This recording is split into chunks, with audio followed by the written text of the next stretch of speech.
அது இல்லாம ரவிமோகன் அவர்கள் போற போக்குல வந்து ஒரு 3 எழுத்து நாயகிய வந்து அட்டாக் பண்ணியிருந்தாரு. இட்லி நடிகை அவங்கள அட்டாக் பண்ணியிருந்தாரு. யாருன்னு நான் பேர் சொல்ல விரும்பல. அ அவரு ஏன் அட்டாக் பண்றாரு அப்படின்னு அத நம்ம என்ன ஏதுன்னு நம்ம விசாரிக்கிறப்ப தான் தெரியுது. அவங்க மேல எந்த தவறுமே கிடையாது. ஆர்த்தி அவர்கள் எப்பப்ப கொஞ்சம் டிப்ரஸ்டா இருக்கிறப்ப, லோன்லினெஸ்ஸா இருக்கிறப்ப ஏதாவது ஒரு போஸ்ட் போட்டாங்கன்னா, லைக் போடுறது, கமெண்ட்ல போயி வருத்தப்படாதீங்கம்மா அப்படின்னு சொல்றது மட்டும் தான் அந்த நடிகையோட வேலையா இருந்தது. அது ரவிமோகனால அக்செப்ட் பண்ணிக்க முடியல. அதுக்கும் வந்து ரொம்ப ஆவேசப்பட்டு எல்லாத்தையும் போட்டு அட்டாக் பண்ணிருக்காரு. Please do not spoil your credibility. People love you. கொஞ்சம் நீங்க இப்போ ஒரு ஒரு மன ரீதியாக இன்னும் கொஞ்சம் நீங்க ஸ்ட்ராங்கரா இல்ல. நான் அப்படிதான் பார்க்குறேன். Please take care of yourself. இது கெனிஷா வந்து அவர்கள் வந்து ஆ அவங்க வந்து ஆல்ரெடி நெறைய விஷயங்கள் அண்டர்கவுன் பண்ணியிருக்காங்க. நெறைய நெகட்டிவ் லைஃப்ல இருந்துட்டு.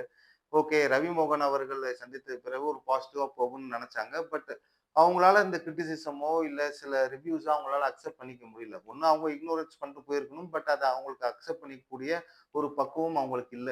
அதனால ஓகே. இந்த பிரச்சனைகள்லாம் வேணாம்னு சொல்லிட்டு, அவங்க இந்த வாழ்க்கை வேணாம்னு ஒதுங்கி போயிட்டாங்க. ஃபோன் எடுக்கிறதில்ல, மெசேஜ் எடுக்கிறதில்ல, எந்தவித கால்ஸு எல்லா கனெக்ஷன்ஸும் விட்டுட்டாங்க.